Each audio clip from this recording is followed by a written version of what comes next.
మాతృదేవోభవ పితృదేవోభవ. నేను మీ శ్రీధర్. నా phone number 9295909819. Okay, ఇప్పుడు మనము సెప్టెంబర్ నెల 1వ తారీఖు నుండి 15వ తారీఖు వరకు పక్ష ఫలితాలు, గోచార ఫలితాలు ఏ విధంగా ఉన్నాయనేటటువంటిది తెలుసుకునే ప్రయత్నం చేద్దాం. కన్యా రాశి వారికి 1వ తారీఖు సెప్టెంబర్ నెల 2025 నుండి 15వ తారీఖు సెప్టెంబర్ నెల 2025 వరకు ఈ 15 రోజులు గోచార ఫలితాలు ఏ విధంగా ఉన్నాయి కన్యా రాశి వారికి అనేది సశాస్త్రీయ పద్ధతిలో తెలుసుకునే ప్రయత్నం చేద్దాము. జన్మంలోనే కుజుని యొక్క సంచారం 12 రోజులు, ద్వితీయ స్థానంలో 3 రోజులు సంచారం చేస్తూ ఉన్నారు. ఇది ఈ కుజుని యొక్క సంచారం మొత్తంగా 15 రోజులు కూడా ఏ విధంగానూ శుభప్రదమైన ఫలితములను ఇవ్వజాలడు. జన్మంలో కాబట్టి గాయాలు అయ్యే అవకాశం ఉంటుంది. రోడ్డు దాటేటప్పుడు, వాహనాలు నడిపేటప్పుడు, మెట్లు దిగేటప్పుడు జాగ్రత్తగా చూసుకోండి. ఇంకా ఆలోచన కూడా సరి అయినటువంటి ధోరణిలో ఉండదు. కొంచెం దుష్ట ఆలోచనలు రావటము, అది బలీయంగా ఉన్నట్టయితే ప్రవర్తనలో కూడా మార్పులు వచ్చేటువంటి అవకాశం ఉంటుంది. అలాగే ద్వితీయ స్థానంలో 3 రోజుల పాటు సంచారం చేస్తున్నారు. అక్కడ కూడా ధన ఆదాయం తగ్గిపోతుంది. మాటలు బాగా కఠినత్వం ఉంటుంది. ఇంకేంటంటే ఈ అడ్మినిస్ట్రేటర్ అంటే దేవతలకి దేవసేనాని కాబట్టి అడ్మినిస్ట్రేషన్లో ఎవరున్నప్పటికీ కూడా అదే విధంగా ఉంటారు. మాట కొంచెం కఠినంగా ఉంటుంది. మనసు ఎన్నపూసలా ఉన్నా కూడా మాట కఠినంగానే ఉంటుంది. వాళ్ళ దగ్గరికి ఎదురుగా వెళ్ళి మాట్లాడాలంటే భయపడాలి. లేదు నాలాగా అందరితో జోక్గా ఉన్నారనుకోండి, ఆయన మాట ఎవరు వినరు. చేత అడ్మినిస్ట్రేటివ్ మనం ఆఫీసులో కూడా చూస్తూనే ఉంటాం. లేదా మీరెందరో ఏదో వ్యాపారం దగ్గర మీ బాస్ ఎవరో ఉంటారో వాళ్ళు చూస్తూనే ఉంటారు కదండి. వాళ్ళు చాలా మితంగా మాట్లాడుతూ ఉంటారు. అది మాట్లాడాల్సింది చాలా మితంగా, మృదువుగా, కఠినంగానే ఉంటుంది. 10 మాటలు మనం మాట్లాడిన దగ్గర వారు ఒకటే మాట మాట్లాడతారు. ఈ 10 మాటలకు సరిపడేటట్టుగా ఆ విధంగా ఉంటుంది వాళ్ళ యొక్క ప్రవర్తన. అంచేత కుజుడి యొక్క స్వభావం కూడా అదే విధంగా ఉంటుంది. ద్వితీయ స్థానంలో ఉన్నప్పుడు మాటలో కఠినత్వం పెరుగుతుంది.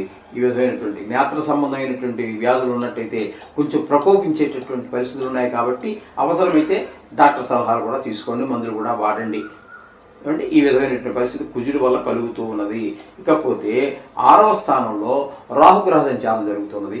అలాగే ఇక్కడ 7వ స్థానంలో శని భగవానుడు వక్ర మార్గంలో సంచరిస్తున్న కారణంగా ఆయన్ని కూడా 6వ స్థానంలోకి తీసుకోవాలి. ఇక్కడ ఇప్పటి వరకు మనకి రాహు శని ఇద్దరూ కలిసి ఒకరి మీద ఒకరు పోటీ పడి చాలా దుష్ప్రభావాలు చూపిస్తూ ఉన్నారు కొన్ని రాశులకి. ఇప్పుడు ఈ కన్యా రాశి వారికి వాళ్ళిద్దరూ కలిసి చాలా మంచి చేయబోతున్నారు. చూడండి ఇక్కడ పరిస్థితి ఎట్లా చేశారు. 6వ స్థానం దగ్గరికి వచ్చేటప్పటికి శని భగవానుడు చాలా మంచి చేస్తున్నాడు, రాహు మంచి చేస్తున్నాడు. అంటే ఆ మంచి ఏంటి అంటే ఫస్ట్ ఆరోగ్యం చాలా బాగుంటుంది. మీరు ఎవరికైనా డబ్బులు ఇవ్వాల్సి ఉంటే ఇచ్చేస్తారు. అలాగే మీరు ధనం కోసం మీరు బ్యాంక్ ద్వారా కావచ్చు, ప్రైవేట్ వ్యక్తుల ద్వారా కావచ్చు డబ్బుల కోసం ప్రయత్నం చేస్తున్నారు. ఇల్లు కొనడానికో, లేకపోతే భూమి సేకరించుకోవడానికో, లేదా వాహనం కొనుక్కోవడానికో, ఏదో పనికొచ్చే మీ పిల్లలు ఉన్నత విద్య కోసమో ఈ విధంగా మీరు డబ్బుల కోసం ప్రయత్నం చేస్తుంటే ఆ డబ్బులు కూడా మీకు చాలా సునాయాసంగా ధనం లభిస్తుంది. అంచేత మీకు ధనానికి లోటు అనేదే రానివ్వరు. ఇటు రాహు శని 2 గ్రహాలు, శనీశ్వరుడు ఇద్దరు కూడా పోటీగా మీకు హెల్ప్ చేస్తూ ఉన్నారు. ఇకపోతే 10వ స్థానంలో గురు యొక్క సంచారం జరుగుతుంది. 10వ స్థానంలో అంటే వృత్తి స్థానంలో గురు యొక్క సంచారం శుభప్రదమైన ఫలితములను ఇవ్వజాలదు.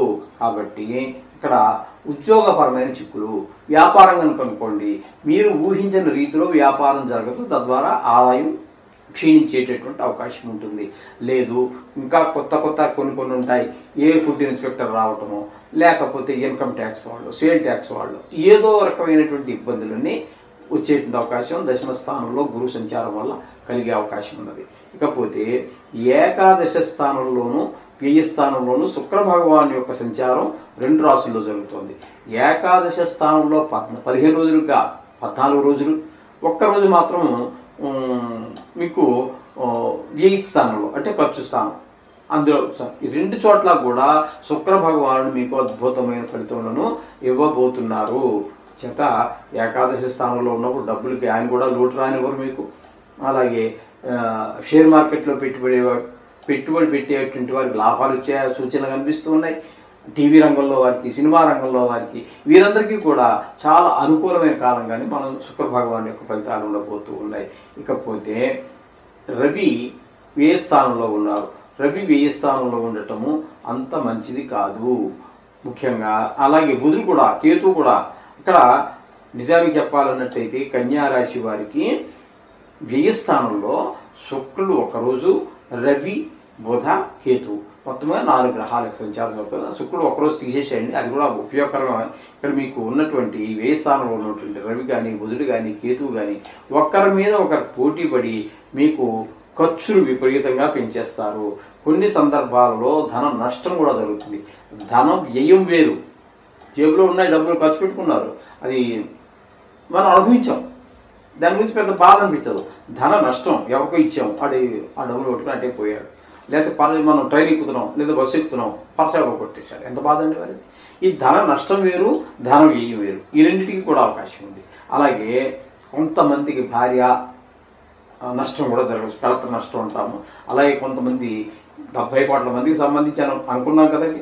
ఇందులో పరమ పూజ్యులు ఉంటారు, పరమ రాక్షసులు లాంటి దుర్మార్గులు కూడా ఉంటారు.